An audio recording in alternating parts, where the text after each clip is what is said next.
আসসালামু আলাইকুম। যেহেতু বাইরে বৃষ্টি, হঠাৎই মনটা একটু পাস্তা খেতে ইচ্ছা করলো, এই জন্য চলে আসলাম রান্নাঘরে এবং চুলায় বসায় দিলাম পাস্তা পানি দিয়ে। এরপর আমি আমার আদার্স কাজগুলো করতেছিলাম, বাকি যে কাজগুলো থাকে আর কি। দেন এটা আমি একটু আস্তে জাল দিয়ে আমি আমার কাজগুলো সেরে আবারও চলে আসলাম এবং এটা নাড়াচাড়া করলাম। করার পর সেটা হয়ে গেছে এবং আমি একটা পাত্র গরম করে আমি একটু তেল নিয়ে নিচ্ছি। যদি আমি পাস্তায় খুব কম তেল দিয়ে পাস্তাটা করি এবং আমি কিন্তু খুব সিম্পল ওয়েতে আজকে পাস্তা তৈরি করব, কারণ আমার বাসায় ভেজিটেবল পুরোটাই নাই। এবং আমি একটু পেঁয়াজ কুচি দিয়ে দিচ্ছি। পেঁয়াজ কুচির পর আমি একটু কাঁচামরিচ দিয়ে দেবো এবং কাঁচামরিচটা কিন্তু আমি খুবই অল্প পরিমাণ ইউজ করি এখানে, কারণ আমি হালকা একটু চিলি পেস্ট এটাতে ব্যবহার করতেই পছন্দ করি। আর আমি আসলে সব কিছু আমি আমার ওয়েতেই করা পছন্দ করি। আমি রান্নাটা আমার খুবই ফাস্ট করতে পছন্দ করি এবং আমার রান্না কিন্তু সত্যি খুবই মজা হয়। এবং আমি এটা করার পরে আমি একটা ডিম দিয়ে দিচ্ছি, বেশি দিব না, একটা ডিম দিব, এমনিতেই প্রচুর গ্যাসের সমস্যা। ডিমটা দেওয়ার পর আলতো করে ভালো করে নেড়ে চেড়ে দিয়ে আমি এর মধ্যে হালকা একটু লবণও দিয়ে নিচ্ছি। এরপর আমি একটু এটার মধ্যে পানি দিয়ে একটু রেখে দেবো, বেশি না, জাস্ট 1 থেকে 2 মিনিটের জন্য।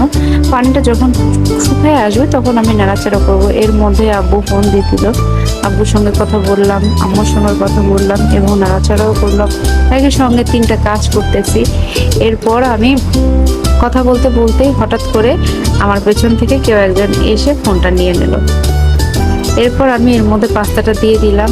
পাস্তাটা দিয়ে দেওয়ার পর হালকা নেড়ে ছেড়ে দেবো এবং এর মধ্যে এখন যে আসলে ইনগ্রিডিয়েন্টসগুলো এটা দিব। যেমন এর মধ্যে একটা মশলা থাকে সেটা দিয়ে দিচ্ছি এবং আমি ম্যাগির যে মশলাটা আছে এটা ইউজ করি পাস্তা বা নুডলস যে কোনো পরিমাণ কিছুতেই আর কি।